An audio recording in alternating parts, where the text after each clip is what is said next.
Bien, alors nous continuons dans notre parcours catéchuménal avec toutes ces traditions, vous savez maintenant, cette transmission, ce qui est transmis aux catéchumènes au fur et à mesure. Et la semaine dernière, vous vous êtes arrêté sur le symbole de la foi. Cette semaine, nous allons nous arrêter sur cette transmission de ce qu'on appelle l'oraison dominicale. Dominicale, ça ne veut pas dire l'oraison du dimanche, ça veut dire l'oraison, la prière du Seigneur. Puisqu'en fait, le dimanche est appelé dominical parce que c'est le jour du Seigneur. Voilà. Donc, cette prière du Seigneur, c'est la prière que le Seigneur nous a transmise. Vous savez, les apôtres, apprends-nous à prier, et le Seigneur dit, vous, quand vous priez, ne faites pas comme les païens qui répètent et qui rabâchent. Donc, ce qu'on va essayer de voir aujourd'hui, c'est ce que l'on fait de ce Notre Père que l'on a reçu et comment est-ce qu'on se le réapproprie comme une manière de revisiter ce qui nous est transmis de la part de l'Église pour bien vivre notre baptême. Entendons bien donc que ces mots qui nous sont transmis de la part du Seigneur, par l'Évangile, que ces mots ne sont certainement pas une simple formule de prière, à rabâcher, justement. Ce n'est pas seulement une formule de prière, une formule mystique à défaut d'être une formule magique, mais bien une véritable, plus qu'une formule, une formation à la prière. C'est un enseignement sur la prière que le Seigneur nous donne. Tertullien, dans les pères de l'Église, on va dire les théologiens des premiers siècles, Tertullien disait que le Notre Père est vraiment le résumé de tout l'Évangile. Et bien sûr, nous gardons précieusement la forme qui nous a été donnée par le Seigneur, les mots que le Seigneur nous a donnés, mais nous le gardons plus que comme une forme ou une formule, nous le gardons comme une manière, comme une attitude de prière. Cet enseignement sur la prière, on va regarder un petit peu comme si c'était un enseignement en 10 leçons. Donc on va en faire les 10 leçons, là tout de suite, en 20 minutes, on va avoir les 10 leçons. Peut-être qu'on pourra en trouver d'autres, c'est celles que j'ai tirées du Notre Père.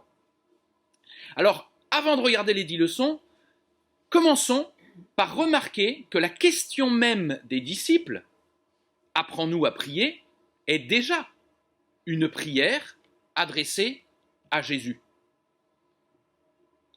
Et là, si on avait le temps, je vous inviterais à prendre le temps de contempler, là, de s'arrêter un peu avant de se lancer, se précipiter dans la réponse du Christ, de s'arrêter déjà dans cette magnifique prière des apôtres qui disent à Jésus, apprends-nous à prier. Quand nous avons des difficultés à prier, quand nous avons des difficultés à rentrer dans la prière, peut-être même quand nous avons l'impression de ne pas avoir de difficultés, pourquoi est-ce que nous ne pouvons pas commencer notre prière en nous plaçant intérieurement devant le Christ et en disant « mais apprends-moi à prier ». Je ne sais pas si c'est la plus belle des prières, mais en tout cas, ça me semble un beau prélude. Donc, voyons maintenant les mots qui nous sont donnés par le Christ, ces 10 leçons que le Seigneur nous donne. D'abord, Père et notre Père. Première leçon, la prière est une relation filiale. Alors quand je vais dire la prière ou la véritable prière, tout du long, je ne le répéterai pas à chaque fois, mais il faut entendre toute prière, pas seulement la prière du Notre Père. Chaque fois, je dirais la prière est ceci, ça veut dire que ce soit la prière du chapelet, la prière, l'oraison silencieuse, la prière d'adoration, la prière d'un pèlerinage, la prière, peu importe la forme de la prière, peu importe la manière dont nous le faisons, cette leçon, cette leçon du Christ, que le Christ nous fait sur la prière, elle vaut pour toute prière. Donc, première leçon, notre Père, première leçon, la prière est une relation filiale. Nous notons ici que nous ne sommes pas invités à nous tourner vers celui qui serait seulement, et c'est déjà énorme, Père de Jésus qui s'est manifesté à nous, etc. Nous pourrions contempler de l'extérieur cette relation qu'il y a en Dieu, et Dieu qui est venu parmi nous pour nous montrer qui il est, à travers Jésus-Christ. Nous pourrions, mais non, Jésus nous dit pas, lorsque vous priez, dites « Ô Père de Jésus hein, », mais dites « Notre Père ». Et c'est pas seulement mon Père que je dis avec Jésus, mais c'est notre Père, c'est une prière qui est commune. La prière est une relation filiale, nous ne sommes pas invités à nous tourner seulement vers celui qui serait le Père de Jésus, mais celui que le Fils unique, Jésus, le Fils unique, lui-même nous exhorte à considérer comme notre Père. La véritable prière, toute prière, en effet, repose sur notre filiation à Dieu. Cette parenté qui est celle du Christ, mais que le Christ établit pour nous, avec son Père. Cette parenté que désormais, depuis notre baptême, nous pouvons partager avec lui.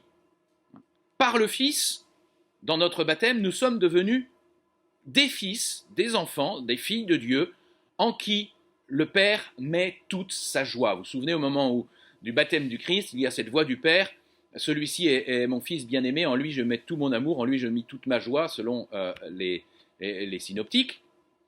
Eh bien, par notre baptême, nous sommes, cette parole nous est adressée, tu es mon enfant, en qui je mets toute ma joie. Prier, c'est entrer dans cette relation trinitaire, cette relation qu'il y a entre le Père et le Fils, pour dire les choses vite, en devenant nous-mêmes fils. Et c'est beaucoup plus qu'une permission. Tu as le droit de l'appeler Père. C'est une nécessité.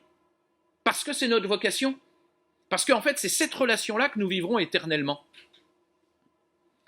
Première leçon donc, la prière est une relation filiale. Notre Père qui êtes aux cieux. La prière est une communion indicible. J'insiste dans cette deuxième leçon sur le indicible en regardant cette parole qui êtes aux cieux ou qui est aux cieux. Les cieux, dans les termes bibliques, les cieux et dans du coup les termes de l'Église, dans notre credo, etc. Les cieux désignent le monde invisible, le monde éternel et supérieur. Nous entrons dans la prière en nous souvenant que nous n'ouvrons pas seulement une relation selon la manière et les repères du monde, mais selon le mode et le langage divin. Et il y a une part d'indicible dans notre prière, de ce fait. Il y a une part qui nous échappe. Lorsque nous disons que Dieu est Père, il n'est pas Père à la manière des paternités humaines. Ce sont les paternités humaines qui sont un petit reflet de la paternité de Dieu. Et dire Dieu, notre Père qui est aux cieux, c'est dire qui est Père, non pas à la manière de nos paternités terrestres, mais c'est nous souvenir qu'il est Père d'une manière unique et indicible, d'une manière que nous ne pourrons pas comprendre totalement. Nous pouvons la connaître, nous pouvons l'expérimenter, cette paternité de Dieu, mais nous ne pouvons pas la comprendre au sens où nous l'avons réduite tout entière à l'intérieur de notre cortex. Indicible, qui ne peut pas être indicible, non, indicible c'est qui ne peut pas être contenu dans une définition, dans un mot. Indicible qui ne peut pas être dit complètement. Première leçon, la prière est une relation filiale. Qui est aux cieux, deuxième leçon, elle n'est pas une relation sur le mode humain avec quelqu'un avec qui nous établirions une relation humaine. Elle s'adresse en fait, la prière, à celui qui est le tout autre. C'est ça qu'on dit, quand on rappelle que c'est le Père qui est aux cieux. Troisième leçon, que votre nom soit sanctifié. Je vais dire que la troisième leçon, c'est que la prière est reconnaissance. Je mets ce mot-là avec les deux sens qu'il peut prendre. Reconnaissance comme gratitude et reconnaissance comme reconnaître qui il est. Je me souviens à qui je m'adresse. Sanctifier le nom du Seigneur, c'est le respecter infiniment. C'est cela la sanctification du nom du Seigneur. Je le dis de manière rapide. Donc la troisième leçon, c'est que c'est par la vénération, l'amour, l'adoration que nous nous approchons de Dieu.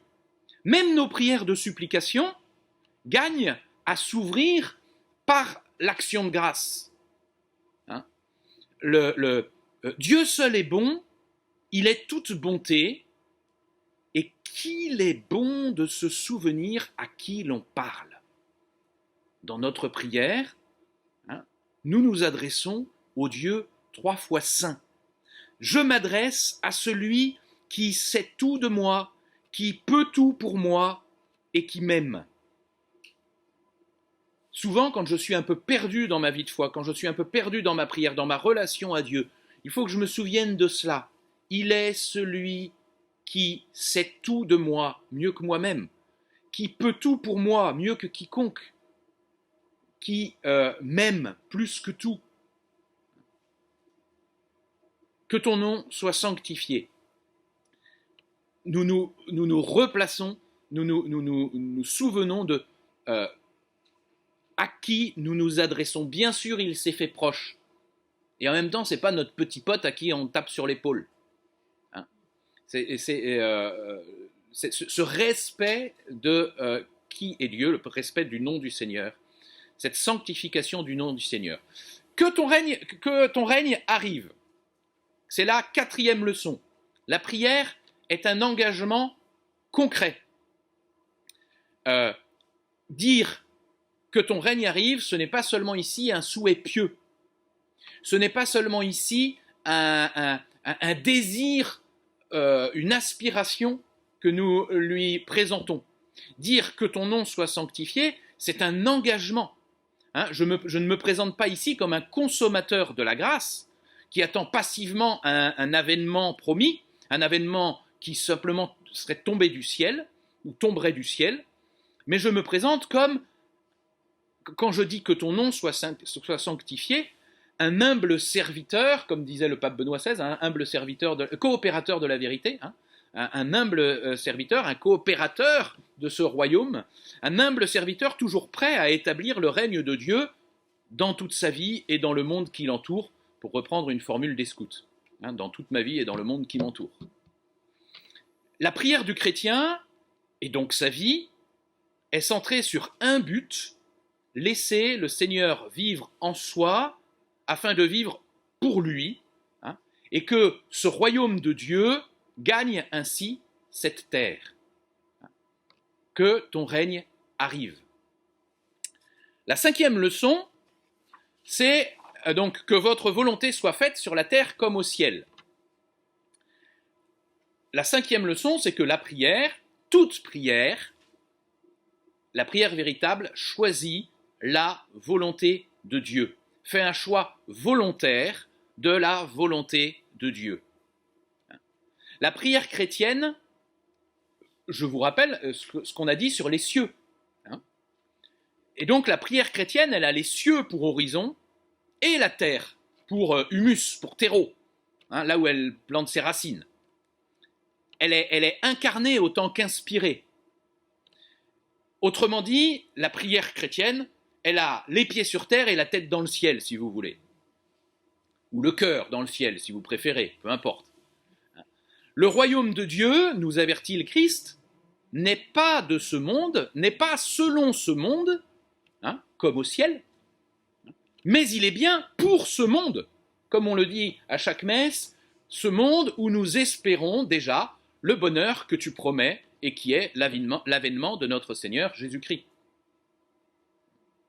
Donc, dans ce lien entre la terre et le ciel, qu'accomplit le Christ en sa personne, hein, mais dans ce lien entre la terre et le ciel, la prière, elle est là pour nous inscrire dans cette volonté de Dieu, dans cette volonté bonne de Dieu. Non pas pour chercher à infléchir la volonté de Dieu, pour lui dire ce qu'il a à faire, mais pour convertir. Je ne convertis pas la volonté de Dieu à ma volonté, hein, mais je convertis la mienne à la sienne. Elle est là, la toute prière est là pour me conformer à la volonté de Dieu.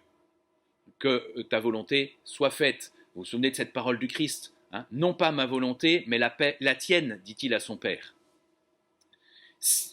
Donne-nous aujourd'hui notre pain quotidien. C'est la 6e leçon.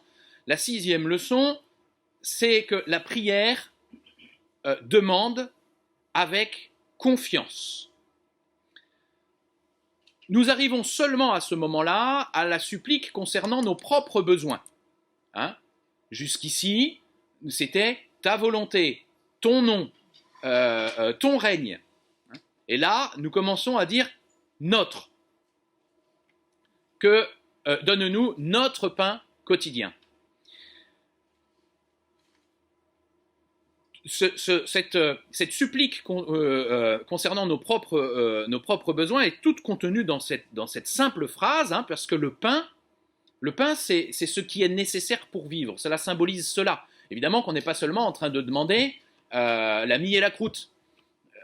Vous comprenez bien. Le pain, ça veut dire ce qui m'est nécessaire pour vivre. Et donc, que le Seigneur nous dise dans toute prière, quand vous priez, demandez, donne-moi aujourd'hui mon pain quotidien, c'est cette confiance que le Seigneur me donne ce qui est nécessaire pour vivre.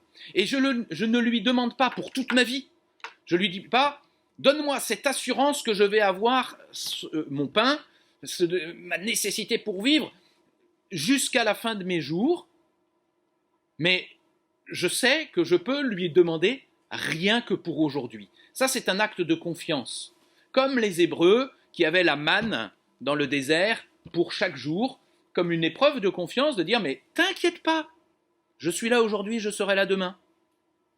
Hein? Et voilà, je ne développe pas plus que ça. Je sais, donc le rien que pour aujourd'hui, vous avez reconnu cette phrase du poème de Sainte Thérèse, de l'enfant Jésus, hein? Je sais en qui j'ai mis ma confiance. Ça, c'est la phrase de Saint Paul, qui est chère à notre diocèse, hein, inscrite sur le fronton de la maison diocésaine. Je sais en qui j'ai mis ma foi, je sais en qui j'ai mis ma confiance. Hein. Rien ne saurait me manquer. Ça, c'est à la fois la parole d'un psaume et repris par Sainte Thérèse l'autre, Sainte Thérèse d'Avila. Voilà. Rien que pour aujourd'hui. Je sais en qui j'ai mis ma confiance. Rien ne saurait me manquer. 6e leçon, donc, la prière. La prière, toute prière, demande avec confiance. C'est un acte de confiance dans le Seigneur. 7e leçon, pardonne-nous nos offenses. La 7e leçon, c'est que la prière, on a parlé de la sanctification du nom du Seigneur, hein, mais que la prière sanctifie le pécheur. Parce que si on demande au Seigneur de nous pardonner nos offenses, c'est sa miséricorde, hein, qui nous sanctifie, qui nous délivre de notre péché qui abîme la sainteté que nous avons reçue au baptême.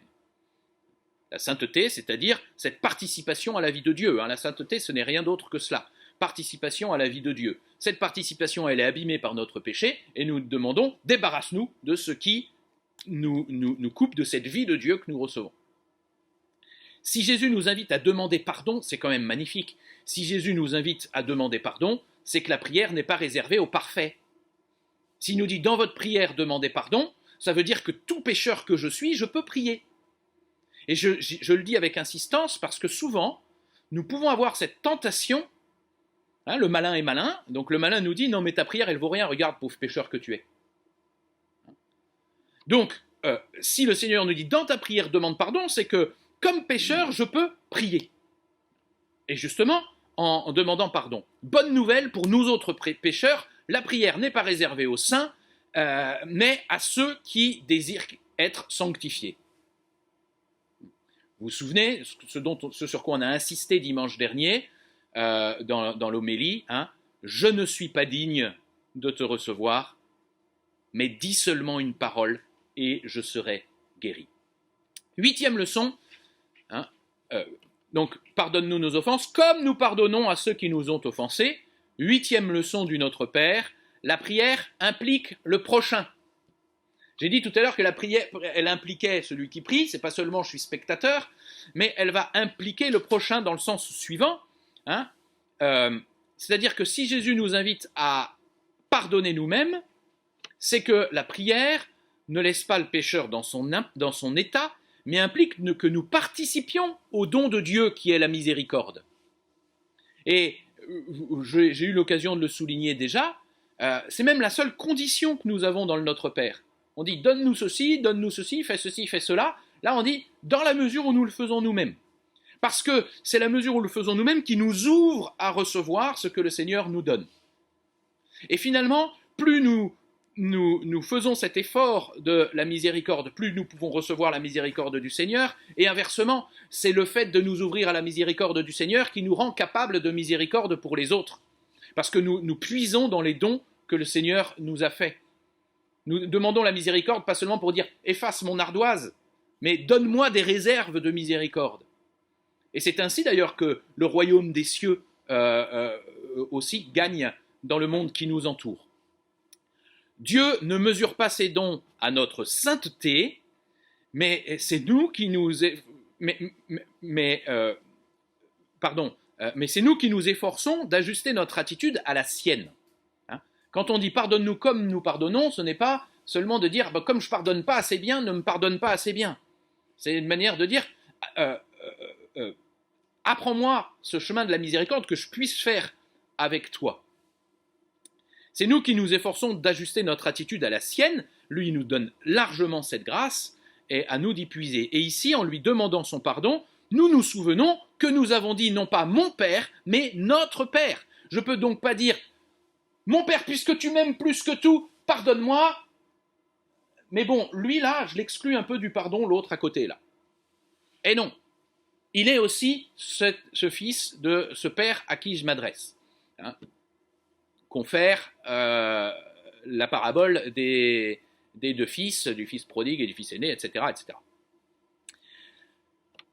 Ne nous laisse pas entrer en tentation. 9e leçon. La prière est un combat. Ou du moins, elle peut être un combat aussi. Hein, elle est nécessaire au combat que nous menons contre la tentation. Je sais que le malin est plus malin que moi. Je sais qu'il en faut peu pour que l'épreuve me fragilise plus qu'elle ne me fortifie. Je sais que le combat spirituel est quotidien. On retrouve le chaque jour. Je sais que je ne peux pas mener ce combat seul. Si le Christ nous fait dire « ne nous laisse pas entrer en tentation », c'est pour que nous sachions aussi que le Seigneur ne nous abandonne jamais à nos propres forces, mais que l'on doit même lui demander cette grâce-là. Ne m'abandonne pas face à la tentation, c'est de toi que je tire la force et la grâce. Oui, j'ai dit le malin est plus malin que nous, mais le malin, il est moins malin, il est moins intelligent que le bon Dieu.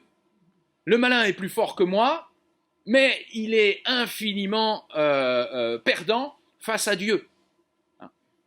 C'est d'ailleurs pourquoi nous avons « délivre-nous du mal », mais « délivre-nous du mal », c'est la 10e et dernière leçon que je tire du Notre Père. La prière, j'ai dit, est eschatologique. Alors, eschatologique, ça veut dire tourner justement vers les réalités éternelles, vers les réalités du ciel, vers les réalités éternelles, invisibles, supérieures. Hein. Voilà. Quand on dit « délivre-nous du mal », le mal s'écrit ici avec une majuscule. C'est-à-dire qu'on ne dit pas seulement « délivre-nous des conséquences du péché », on dit « délivre-nous du malin ». Délivre-nous du mal, c'est délivre-nous du tentateur. Délivre-nous de celui qui nous entraîne dans le péché et ses conséquences mauvaises, dans tout ce qui nous détourne de toi. Et lorsque nous disons « délivre-nous du mal », nous disons « c'est toi qui as la victoire sur le malin ». Hein? Il est déjà vaincu. J'ai insisté sur la leçon précédente en disant « il est plus fort que nous », c'est pourquoi nous avons besoin quotidiennement de la grâce de Dieu, à chaque instant. Mais j'insiste dans cette leçon pour dire que cela ne nous désespère pas, de dire « il est plus malin que nous ». Au contraire, disons « mais il est déjà vaincu par la passion et par la résurrection du Christ ». C'est tout ce que nous vivons pendant le carême et en fait pendant toute notre vie chrétienne. Hein? Il est déjà vaincu par la passion et par la résurrection du Christ. La prière, toute prière, me rappelle cette victoire du Christ sur le péché et la mort. Elle me replace dans cette grande espérance de la parousie. Vous savez, la parousie, c'est non seulement la victoire du Christ, mais son accomplissement en toute chose, son retour dans la gloire, où tout vient être accompli en lui. Hein, c'est l'achèvement de l'œuvre de création du Seigneur par l'œuvre de la rédemption. Toute prière me replace dans cette grande espérance. Je rappelle, l'espérance, c'est pas pourvu que, mais c'est vivement que cela est acquis. Et je peux déjà vivre des bienfaits de ce qui m'est promis dans son accomplissement dans l'éternité dont nous avons parlé dans les cieux. Et non seulement me replace dans cette grande espérance, mais me donne d'y participer de toute ma foi, de toute mon espérance, de toute ma charité, si vous voulez. Voilà les 10 leçons que je tire du Notre Père et qu'il me semble qu'ils sont données par le Christ dans le Notre Père. Vous pouvez en trouver d'autres, évidemment, mais je veux dire par là, en insistant sur le fait que le Notre Père n'est pas seulement un bel assemblage de mots, une formule parfaite, mais c'est une formation, un enseignement sur la prière, sur toute prière. Je propose que pour conclure, justement, nous disions ensemble les mots que le Seigneur nous a donnés comme porte d'entrée de toute prière, comme leçon sur toute prière, comme attitude de toute prière, et dont, je le disais, Tertullien nous disait quel est le résumé de tout l'Évangile. Notre Père, qui es aux cieux, que ton nom soit sanctifié, que ton règne vienne, que ta volonté soit faite sur la terre comme au ciel. Donne-nous aujourd'hui notre pain de ce jour. Pardonne-nous nos offenses, comme nous pardonnons aussi à ceux qui nous ont offensés. Et ne nous laisse pas entrer en tentation, mais délivre-nous du mal.